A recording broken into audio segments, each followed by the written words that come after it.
So, evangelizing is about answering one question: what's in it for me?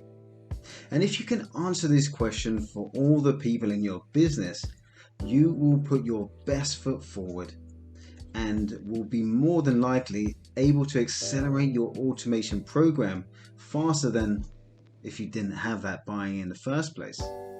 It's all about getting the business on side and bought in and excited about this new technology, intelligent automation and process automation, getting the business bought into this amazing new technology that you're bringing into the business.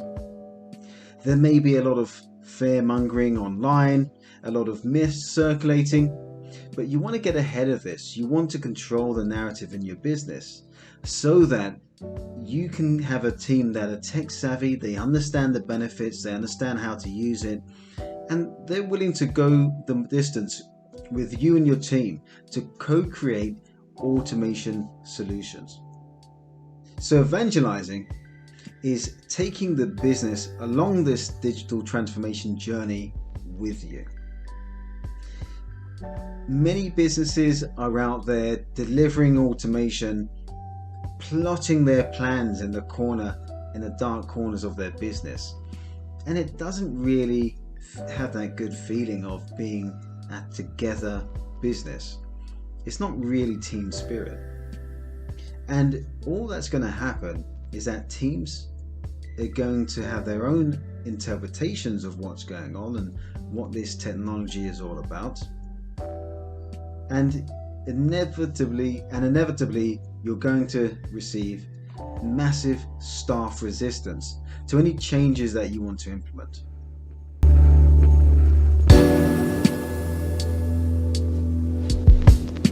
The phrase I like to use is involvement breeds commitment. So get your teams involved, get them using the technology and thinking about different ways that this technology can be used so that they can commit their time, their resources, their attention to the projects that you want to churn out. So once you've answered the question, what's in it for me, for all the different individuals in your business, the next step is to give them a feel of urgency. And the best way to do this is use cases. Specifically, use cases of how competitors are benefiting from this technology right now. So it would probably be the team lead, the automation team lead, or the change manager, or maybe if it's a small team, your lead business analyst or lead consultant, who's going out and who's responsible for getting that buy-in from these different stakeholder groups. But in your presentation, the most powerful thing that you can present to teams is use cases of competitors that staff may be aware of, or businesses or people in similar businesses and similar industries and markets to you who are succeeding right now with using these tools to benefit their staff. Better work-life balance, less late nights, faster delivery, massive targets have been achieved, massive savings, hundreds of hours redeployed back into the business, accelerated growth in customer service, better staff morale. These key things, by demonstrating the benefits that other people similar to your business are achieving right now, is extremely powerful, and it will definitely get people's attention. Because what it says is, this is the technology, and this is what we want to do for you. But if you delay, if you drag your heels, if you don't buy into this technology, if we as a team, as a business, don't get started with this automation, there are competitors who are using this right now and are taking our clients and our business. They look faster, their processes are slicker, more efficient, their staff will look more professional and well informed, they're accurate, their services are accurate, their services are faster. They probably provide services in different ways that is only achievable by automation. You want them to see that if we don't act now, if we sit on our hands and we don't get on this right now, we could lose out to these competitors that are succeeding in this automation space. This really gives everyone a reality check of where the world is moving and how fast the world is moving, and the fact that potentially your business is getting left behind. And with technology, if you don't get on this quickly, the gap between you and your competitors is going to just get wider. And you'll find yourself feeling like you're trying to race in NASCAR on a llama. If you're in finance or asset management, there's a lot of paperwork, there's a lot of scanned images, and something like intelligent character recognition or optical character recognition combined with process automation is really powerful, and it's being used widely in the asset management space and the financial services space. So using these kind of technology use cases would be really powerful, because everyone would be able to, every business team would be able to understand how they can start to imagine how they can use this technology, because there's probably at least 20, they say the RPA can automate at least 20% of processes. So just imagine how much time these teams could save if you could automate these different processes which have a lot of paperwork and copying data from PDFs and scanned images and inputting it into systems. So something like that is really powerful that we've seen in finance. And in customer service, if you have large customer service teams that have lots of volume, they're overworked, they have umpteen different applications that they have to scan through, the use of chatbots and natural language is very powerful in this space, in the customer service space. Chatbots can be the first point of call for customers to answer their basic questions before they are passed on to the customer service representatives. So then that reduces the amount of work that the customer representatives have to do, because they're only talking to customers to deal with complex use cases, complex work, complex inquiries, things that are more interesting, and they're not just a bog standard repetitive work. So this saves up a lot of your staff's time, and they can work a lot more efficiently, and they probably won't feel as burdened. And I'm sure you can find lots of use cases where staff have been overburdened by massive fluctuations of volume of work, especially if there's seasonal spikes, and it can be quite a nightmare for a lot of people working in those fields. But with automation, there are loads of use cases out there showing how staff teams have been augmented with automation and chatbots to help them firstly deal with the repetitive basic requests of customers. Chatbots which can quickly search knowledge bases and frequently asked questions, gather data from the customer's application and provide that to the staff so that they have all the information that they need, and they don't have to be having the customer waiting on the call while they're trying to do their research, trying to find all this information. And thirdly, in customer service, there's a lot of use cases where customer service representatives need to use multiple applications. You could be looking at staff teams, an individual person who's having to gather data and research data from 10 different applications in order to answer a complex inquiry from a customer. You may find this in retail, for example, where they have to get the product information, the clients, the customer's order history, discounts and deals that are on. There's all sorts of things that businesses may have in different applications, but by using automation you could create things like what's called unified desktops, where data is gathered quickly in a blink of an eye, put in front of the customer representative, who can then engage with the customer, having the right information with them. And another use case is when staff teams don't necessarily have all the information, have the accurate information at hand, and it can take some time, and managers themselves may find that there is a variation of the quality of service that different reps and different advisors are providing to customers.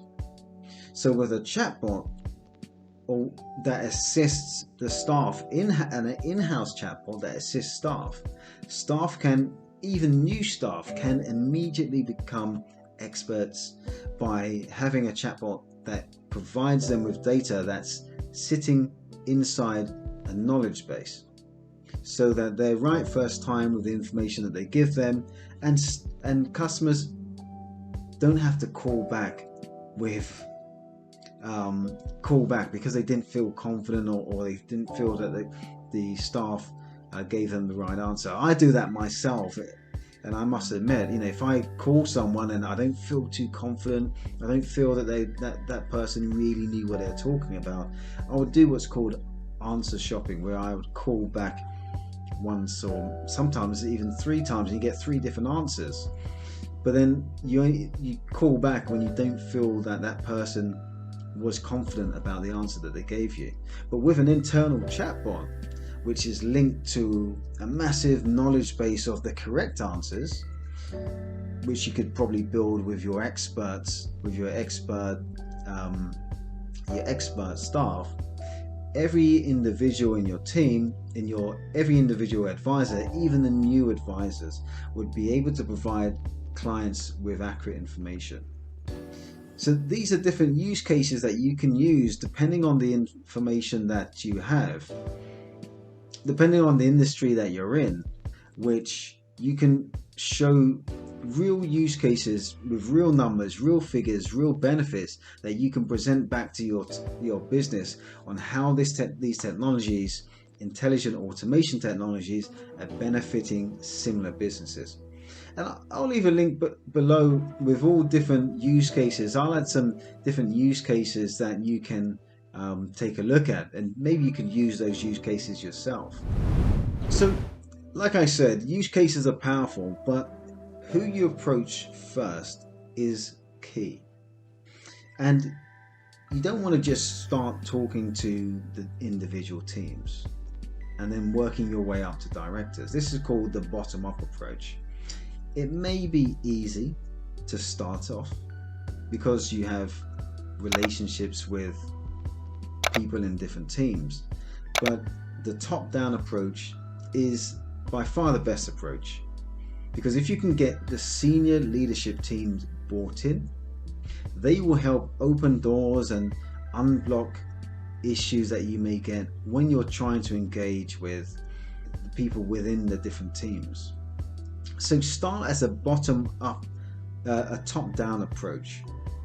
So when you start with a top-down approach, you want to start with engaging with the business leaders.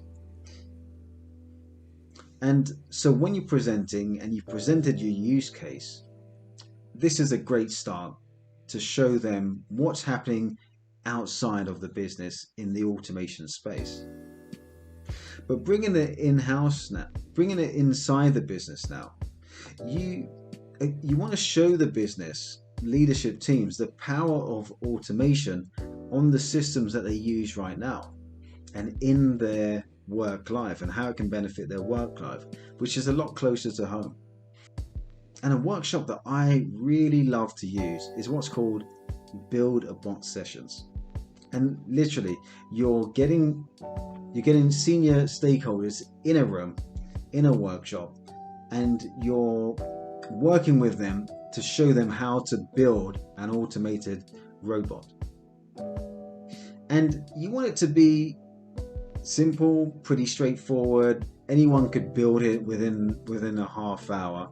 But the purpose of this is to show them that the technology is actually very easy to use. It's very intuitive.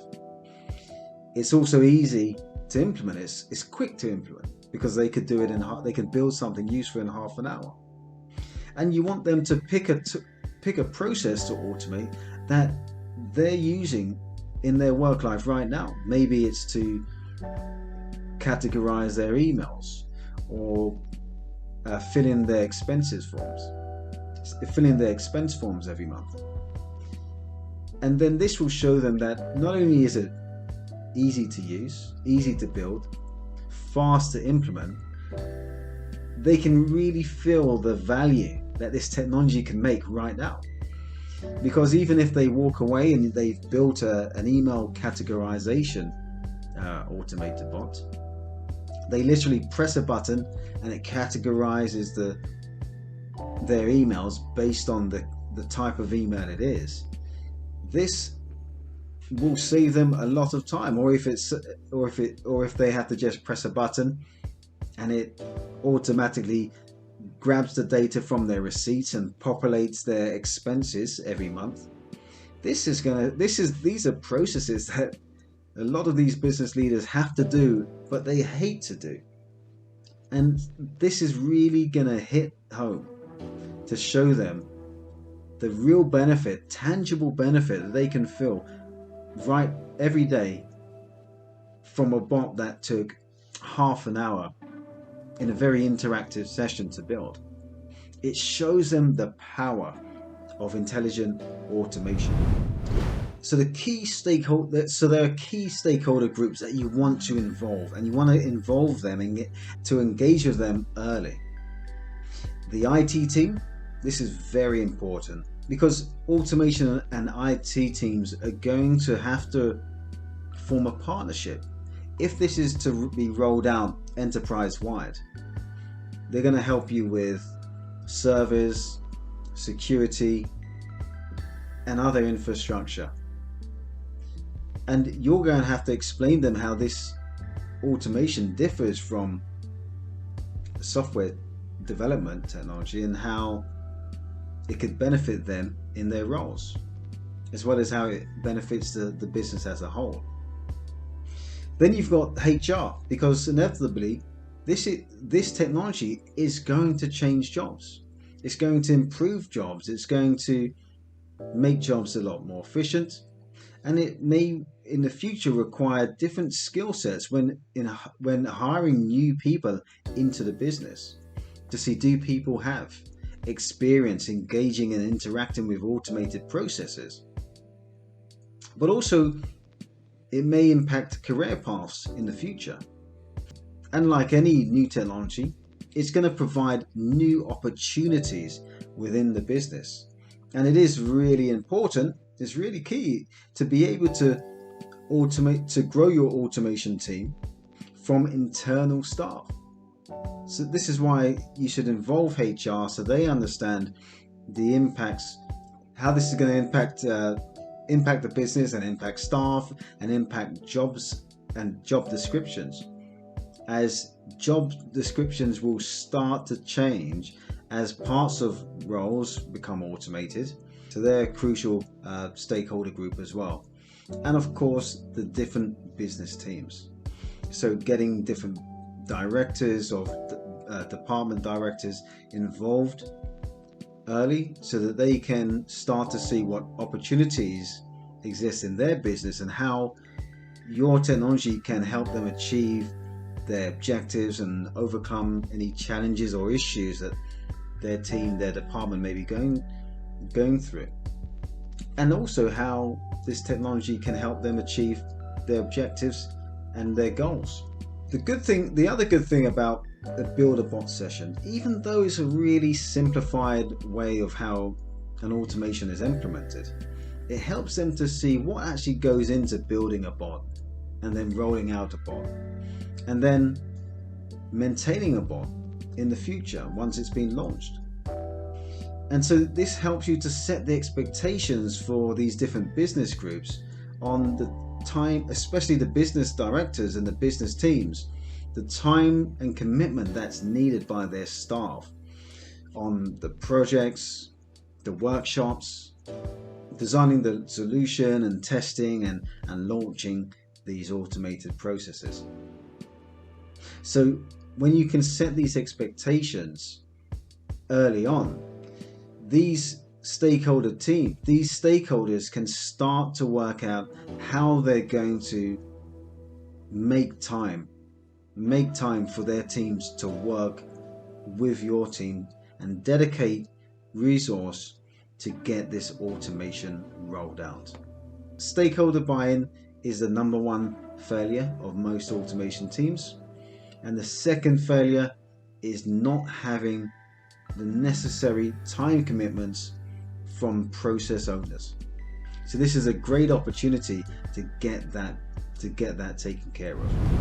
So the senior stakeholders, they're bought into the technology. They understand how exciting and how excitingly powerful this technology is, and they can see the benefit. They understand what's needed to build automation and to deliver it.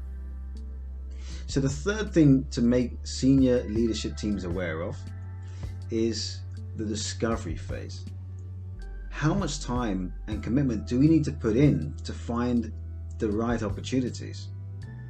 And so this is a time where you would explain your ways of working at a high level, how much time is needed to understand their different business areas, how the business works, what the end-to-end processes, the sub-processes of their department are and how they work, so that when you deploy your team, they provide you with adequate resource and time to discover the right opportunities that are going to meet their objectives.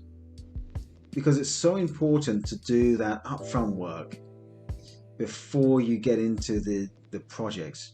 Because if you put a lot of effort into the work up front, the discovery, then when it comes to churning out these projects, it's going to make things a lot easier and smoother. And to be fair, from discovery, you're going to have a massive backlog of work. You and the business can see how these projects are tied back to achieving their objectives. And so it's a no-brainer. If we automate this, we achieve that.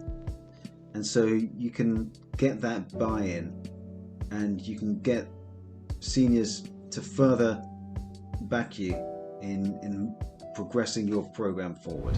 So the fourth thing in the senior leadership engagement sessions, one or more sessions, is to have automation champions assigned. And this is someone or a couple of people in each business area who is like an extension of your automation team. They have the authority for you to escalate issues to, or blockers to, and they can open doors to the right people to get these programs, to get these projects actioned. And they're also your eyes and ears to look for opportunities, to look at what's not working, to look at why different people may be still feeling apprehensive to the project.